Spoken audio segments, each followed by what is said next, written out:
ఎప్పుడూ వండే విధంగా కాకుండా ఈసారి వెరైటీగా ఫిష్ కర్రీ అయితే చేశాను.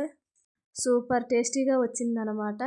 ముందుగా గ్యాస్ ఆన్ చేసుకొని ప్యాన్ పెట్టుకొని, ప్యాన్ హీట్ అయిన తర్వాత ఆయిల్ వేసుకొని, ఆయిల్ హీట్ అయిన తర్వాత ఉల్లిపాయ, చిన్నుల్లిపాయ రెమ్మలు వేసి ఫ్రై చేసుకొని, మిక్సీ చేసుకొని పక్కన పెట్టేసుకోవాలి.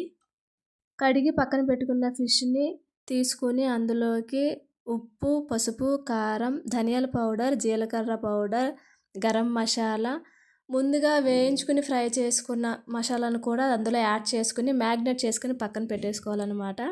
ముందుగా నెక్స్ట్ ఇంకో కళాయి పెట్టుకొని దానిలో ఆయిల్ వేసుకొని ఆయిల్ హీట్ అయిన తర్వాత ఉల్లిపాయ, పచ్చిమిరపకాయ, టమాటాలు వేసి ఫ్రై చేసిన తర్వాత ముందుగా మ్యాగ్నేట్ చేసుకున్న ముక్కలను కూడా అందులో యాడ్ చేసుకోవాలి. యాడ్ చేసుకుని అటు ఇటు తిప్పుకునే పక్కన పెట్టుకోండి. గట్టి మాత్రం అస్సలు యూజ్ చేయొద్దండి. గట్టి యూజ్ చేస్తే ముక్కలు అనేది పీస్ అయిపోతాయి అన్నమాట. గరిటె పెట్టకుండా అటు ఇటు కుదుపుతూ బాండీని అటు ఇటు కుదుపుతూ పెట్టుకోవాలి. బాండీని అటు అడుగు అంటకుండా ఉంటుంది, ఇటు ముక్క చిట్లకుండా ఉంటుందన్నమాట.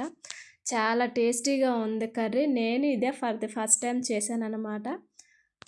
ముక్కలు ఉడికిపోయిన తర్వాత ఇప్పుడు చింతపండు పులుసుని అయితే యాడ్ చేసుకోవాలి. ముందుగా చింతపండుని పిసికి పక్కన పెట్టేసుకున్నాను నేను. చింతపండు పులుసుని యాడ్ చేసుకొని గరిటె పెట్టకుండా అటు ఇటు కుదిపి పెట్టుకోండి. కర్రీ అనేది చాలా టేస్ట్గా వచ్చింది. చాలా అంటే చాలా బాగుంది.